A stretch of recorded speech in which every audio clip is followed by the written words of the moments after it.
Bismillahirrahmanirrahim. Assalamu alaikum. Welcome to another video lecture on the topic of RH factor in erythroblastosis futalis.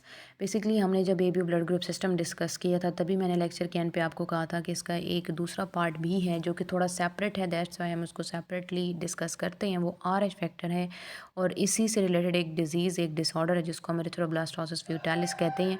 That is very very important. अगर आप ये lecture ले रहे हैं तो उससे बेटर है कि आप पहले ABO ब्लड ग्रुप सिस्टम का लेक्चर ले लें ताकि आपको इसकी भी अच्छी समझ आएगी और वो चीज़ भी आपकी क्लियर हो जाएगी। So let's start our lecture.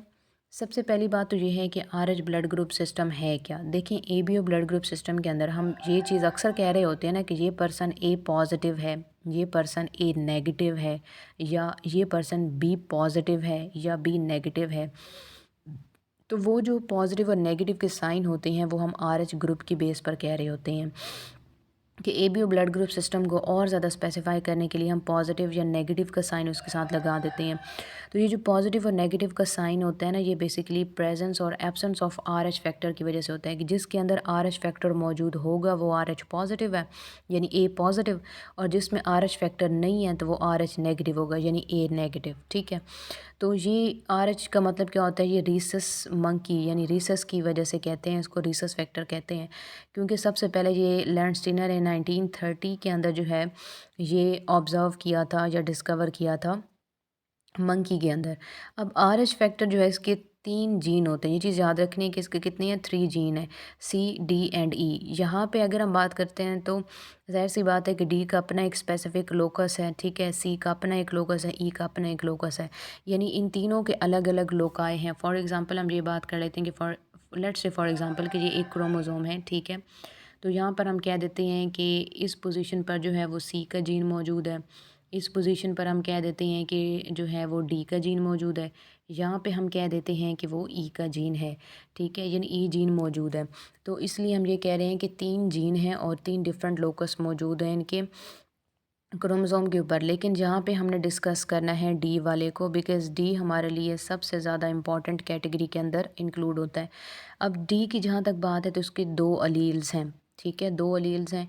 एक कैपिटल D है तो डोमिनेंट है ऑब्वियसली, और स्मॉल d है तो वो रिसेसिव होगा। अब एक ऐसा पर्सन जो कि कैपिटल D यानी होमोज़ाइगस D या फिर हेटेरोज़ाइगस D, कैपिटल D और स्मॉल d वाला होगा, तो उसके पास RH एंटीजन होगा, उसको हम कहेंगे कि ये RH पॉजिटिव फैक्टर है या RH पॉजिटिव पर्सन है। तो ब्लड ग्रुप A पॉजिटिव या B पॉजिटिव या AB पॉजिटिव या O पॉजिटिव होगा, ठीक है। और एक ऐसा पर्सन जिसमें ये स्मॉल d यानी रिसेसिव वाली सिचुएशन होगी, स्मॉल d होगा, तो ये पर्सन जो है RH नेगेटिव होगा, तो इसके पास एंटीजन नहीं होगा, दैट्स वाई RH फैक्टर नहीं होगा, दैट्स वाई इसको हम A negative, B negative, AB negative, O negative का नाम देंगे। तो इस तरह की टर्मिनोलॉजीज़ यूज़ की जाएंगी। अब सबसे ख़ास बात ये है, पीछे हमने ABO ब्लड ग्रुप सिस्टम के लेक्चर में डिस्कस किया था कि एम्ब्रियोनिक स्टेज से ही ABO ब्लड ग्रुप सिस्टम के एंटीजन भी बन जाते हैं और एंटीबॉडीज़ भी बन जाते हैं, यानी एक पर्सन में नेचुरली ABO एंटीबॉडीज़ बनना शुरू हो जाती हैं ताकि उसको इम्यूनिटी मिल सके, ताकि वो किसी किस्म की एबनॉर्मल सिचुएशन या अनवांटेड सिचुएशन को फेस ना करे। लेकिन RH नेगेटिव की जहाँ तक बात है ना, तो RH फैक्टर के लिए एंटीबॉडी तब प्रोड्यूस होगी जब इसका कोई आमना सामना होगा एंटीजन के साथ। यानी फॉर एग्जांपल RH जो पॉजिटिव पर्सन है ना, ठीक है, कि एक पर्सन को हमने कह दिया है कि RH पॉजिटिव है, तो इसका मतलब ये है कि इसके पास RH जो है वो एंटीबॉडीज़ जो है ना वो मौजूद है, ठीक है, कि इसके पास RH एंटीबॉडी जो है वो मौजूद है। लेकिन जो RH नेगेटिव पर्सन होता है ना, डेफ़िनेटली इसके पास कोई एंटीबॉडी जो है वो मौजूद नहीं होगी, एक बात। दूसरी बात ये है कि RH नेगेटिव वाला जो पर्सन होगा, इसके पास तब एंटीबॉडी आएगी जब इसके पास RH पॉज़िटिव वाला जो है ना ब्लड आए। यानी फॉर एग्ज़ाम्पल कि एक पर्सन RH नेगेटिव था, आपने उसको RH पॉज़िटिव वाला ब्लड डोनेट कर दिया है।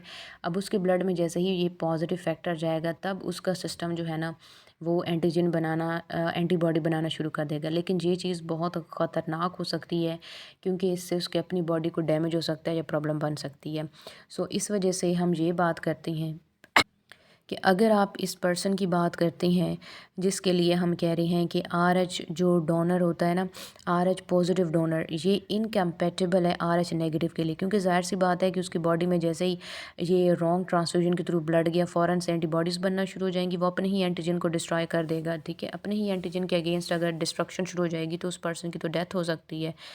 तो इसलिए क्या होता है कि RH नेगेटिव जो ब्लड होता है ना, यानी हम ये बात करते हैं कि RH नेगेटिव जो ब्लड है ये आसानी से दिया जा सकता है RH पॉजिटिव जो है ना पर्सन को। ठीक है, ये चीज़ आपने याद रखनी है कि ये वाला RH नेगेटिव जो ब्लड है वो RH पॉजिटिव पर्सन को दिया जा सकता है, क्योंकि इसमें कोई जिन मौजूद नहीं होता, तो कोई एंटीबॉडी भी नहीं बनेगी, सेफ़ ट्रांसफ्यूजन है। ये याद रखना है कि ये जो दूसरी सिचुएशन है ना, ठीक है, ये वाली जो सिचुएशन है ये बहुत ही ख़तरनाक सिचुएशन है, तो ये कभी भी नहीं होगा, ये नहीं देना, बल्कि ये वाली ट्रांसफ्यूजन बिल्कुल सेफ़ होगी। ठीक है, और यही चीज़ हमने डिस्कस करने के लिए एक डिज़ीज़ जहाँ पे जो है वो पढ़ना है, जिसको हम नाम देते हैं एरिथ्रोब्लास्टोसिस फ्यूटालिस का। अब एरिथ्रोब्लास्टोसिस का क्या मतलब है, यानी RBCs जब डिस्ट्रॉय होना शुरू हो जाते हैं रॉन्ग ट्रांसफ्यूजन की वजह से, उसको एरिथ्रोब्लास्टोसिस कहेंगे। और फीटस के अंदर यानी बेबी के अंदर होता है, जो डेवलपिंग एम्ब्रियोनिक स्टेज पर रहते हैं, उसको हम फीटैलिस कहते हैं, एरिथ्रोब्लास्टोसिस फीटैलिस, या जिसको मैटरनल फीटल RH इनकम्पैटिबिलिटी भी कहते हैं। अभी हमने बात की है ना कि RH पॉजिटिव वाला ब्लड अगर नेगेटिव पर्सन में चला गया तो जाहिर सी बात है कि एक नेगेटिव सिचुएशन क्रिएट हो जाएगी, यानी नुकसान हो सकता है किसी किस्म का। तो वही एग्ज़ाम्पल अभी हम डिस्कस करने वाले हैं यहाँ पे।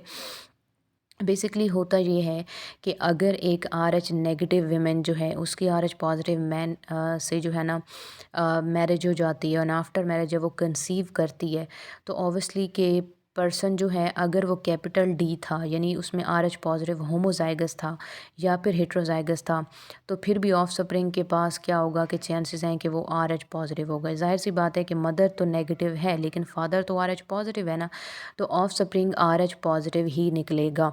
अब सिचुएशन ये है कि अगर जो है ना कैपिटल D की सिचुएशन रही तो होमोजाइगस है, सारे ही बच्चे RH पॉजिटिव होंगे, लेकिन अगर कैपिटल D स्मॉल d है तो आधे बच्चे RH पॉजिटिव होंगे। लेकिन कंडीशन क्या है, अभी हम ज़रा वो डिस्कस कर लेते हैं कि मदर की जीनोटाइप क्या है। मदर की अगर हम बात करते हैं तो मदर है RH नेगेटिव। ठीक है, ये क्या है मदर। अब मदर जो है ना वो तो RH नेगेटिव की सिचुएशन को शो कर रही है, यानी कोई एंटीबॉडी एंटीजन नहीं है इसके पास, लेकिन जो उसका फीटस है वो RH पॉजिटिव है। ठीक है, यानी जो बेबी है वो बेबी क्या है, RH पॉजिटिव है। अब होता क्या है कि RH पॉजिटिव वाला जो बेबी है, ठीक है, इसका जो कुछ फैक्टर होता है, यानी जो ये जो RH फैक्टर है, इसकी एंटीबॉडीज़ फ़ौरन से इसके ब्लड स्ट्रीम से प्लेसेंटा को क्रॉस करके मदर के पास चली जाती हैं। जब वो मदर की ब्लड स्ट्रीम के अंदर आएंगी, जाहिर सी बात है मदर का इम्यून सिस्टम डिटेक्ट करेगा इसको और फ़ौरन एंटीबॉडीज़ बनाना शुरू कर देगा। जब RH पॉजिटिव फैक्टर की अगेंस्ट एंटीबॉडीज़ बनेंगी, ठीक है, तो वो एंटीबॉडी तो फीटस के अंदर आके फीटस के RBCs को ही डिस्ट्रॉय करना शुरू कर देंगी। तो यहाँ पे हीमोलाइसिस हो जाएगी, यानी उसके बच्चे जो होगा, बच्चे का जो जितना भी ब्लड कंटेंट है, यानी उसके जो RBCs होंगे वो डिस्ट्रॉय होना शुरू हो जाएंगे। तो फीटस के पास एनीमिया हो जाएगा, यानी ब्लड डेफिशिएंसी हो जाएगी due to destruction of RBCs। तो इस कंडीशन को हम नाम देते हैं कि ये एनीमिक कंडीशन है। अब ये जो एनीमिक कंडीशन होती है ना, ये स्टार्ट होगा, फीटस स्टार्ट टू रिलीज़ अपने ही क्वांटिटी में, क्योंकि ज़ाहिर सी बात है सेल उसके डिस्ट्रॉय होते चले जा रहे हैं, तो फीटस लार्ज क्वांटिटी के अंदर इमेच्योर स्टेज पर ही एरिथ्रोब्लास्ट यानी RBCs को प्रोड्यूस करके ब्लड स्ट्रीम में रिलीज़ करना शुरू कर देगा। इसको एरिथ्रोब्लास्ट कहते हैं कि RBC अभी सही बना भी नहीं है, मैच्योर भी नहीं हुआ, और बनते साथ ही उसको ब्लड स्ट्रीम में डाल दिया ताकि एनीमिया की कमी यानी खून की कमी को पूरा किया जा सके। तो इसी वजह से इसको एरिथ्रोब्लास्टोसिस फ्यूटालिस कहते हैं। ये अनीमिया जो है अबॉर्शन या स्टिल बर्थ का कॉज हो सकता है। ज़्यादातर अबॉर्शन हो जाता है इन केसेस में, लेकिन अगर बहुत रेयर केसेस में प्रेगनेंसी कंटिन्यू रहती भी है तो फिर उस बच्चे के लिवर स्प्लीन बहुत ज़्यादा लार्ज हो जाते हैं, क्योंकि वो बहुत ज़्यादा क्वांटिटी में रैपिड प्रोडक्शन कर रहे हैं RBCs की। और अगर RBCs की ब्रेकडाउन होती रहेगी, एनीमिया तो उसको है ही, लेकिन RBCs की वजह से जो बिलिरुबिन इकट्ठी हो जाती है तो वो जॉन्डिस की सिचुएशन क्रिएट कर देगी, ब्रेन सेल डैमेज हो जाएंगे, आई और स्किन कलर जो कि आई वाइट और स्किन कलर जो कि वाइट होता है तो वो अब येलो होना शुरू हो जाएगा, इस बच्चे को जॉन्डिस हो जाएगा। और ये जो होती है ना, अब इसमें प्रॉब्लम यही बनेगी कि इस बच्चे को जो है RH नेगेटिव वाला ब्लड देना पड़ेगा, तब जाके ये सिचुएशन क्लियर होगी, ताकि वो एंटीबॉडीज़ वहाँ से ख़त्म की जा सके। अब ये पॉसिबिलिटी बनती कब है? होता ये है कि सबसे पहले, अब ये जब मतलब ये प्रेगनेंसी या तो अबॉर्शन की तरफ चली जाएगी या स्टिल बर्थ, यानी उसकी बर्थ हो जाएगी। अब अबॉर्शन हो गया तो बात ख़त्म, ठीक है, चीज़ ख़त्म हो जाएगी। लेकिन अगर प्रेगनेंसी कंटिन्यू करती है, यानी स्टिल बर्थ वाली सिचुएशन हम डिस्कस करने वाले हैं कि फिर क्या होगा। तो RH इनकम्पैटिबल प्रेगनेंसी अगर पहली दफ़ा हुई है, फिर तो इतनी ज़्यादा प्रॉब्लम नहीं होगी, क्योंकि ज़ाहिर सी बात है कि थोड़े से एंटीजन जाएंगे ना, तो एंटीबॉडी भी जो बनेगी, तो मैटरनल एंटीबॉडी प्रोडक्शन भी कम होगी। एंटीबॉडी प्रोडक्शन बहुत कम होगी, यानी इतनी ज़्यादा नहीं है, तो इससे क्या होगा कि बेबी थोड़ा बहुत सर्वाइव कर लेगा, यानी वो बच जाएगा। यानी आप ये कह सकते हैं कि अप टू 20% उसको ब्लड लॉस होगा, लेकिन ज़्यादातर वो बच ही जाएगा। लेकिन होता ये है कि जब उसकी बर्थ हो जाएगी, आफ्टर बर्थ जब प्लेसेंटा मदर की बॉडी से डिटैच होके और आफ्टर बर्थ में रिलीज़ हो जाता है, यानी सारा ब्लड लॉस हो जाता है, तो उस वक्त क्या होगा कि लार्ज क्वांटिटी के अंदर ये जो फीटस के सेल हैं वो, क्योंकि मदर की ब्लड स्ट्रीम में एंटर होंगे, इससे ये होगा कि मदर की जो इम्यून सिस्टम है वो लार्ज क्वांटिटी में RH एंटीबॉडीज़ बनाना शुरू कर देगी। और RH एंटीबॉडी की बात ये होती है, इनका मसला ये है कि RH एंटीबॉडी बहुत सालों तक जो है ना ब्लड में रहते हैं। तो मदर के ब्लड में ये तो काफ़ी सालों तक, यानी काफ़ी टाइम तक जो रहेंगे। इससे क्या होगा कि जो आगे आने वाली प्रेगनेंसीज होंगे या फीटस होंगे, उनमें RH पॉजिटिव की वजह से अबॉर्शन और डेथ हो के चांसेस जो है ना वो ज़्यादा हो जाएंगे।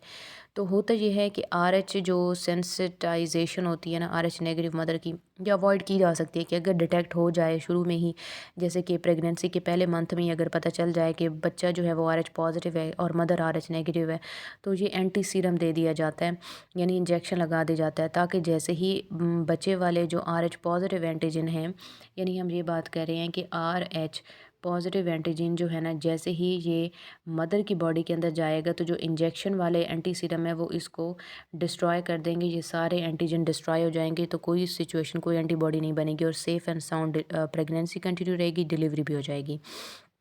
ठीक है, और प्रेगनेंसी से पहले इस इंजेक्शन का असर भी ख़त्म हो जाएगा, तो कोई नुकसान नहीं होगा बाद में भी। यहाँ पर एक और बात भी बताई गई है कि अगर एक पर्सन को ABO की इनकम्पैटिबिलिटी है ना, तो वो ज़्यादा फ़ायदेमंद हो जाती है, क्योंकि उससे RH की इनकम्पैटिबिलिटी नहीं हो सकती, क्योंकि RH इनकम्पैटिबिलिटी बहुत नुकसानदेह और बहुत ही ख़तरनाक या सीवियर सिचुएशन होती है।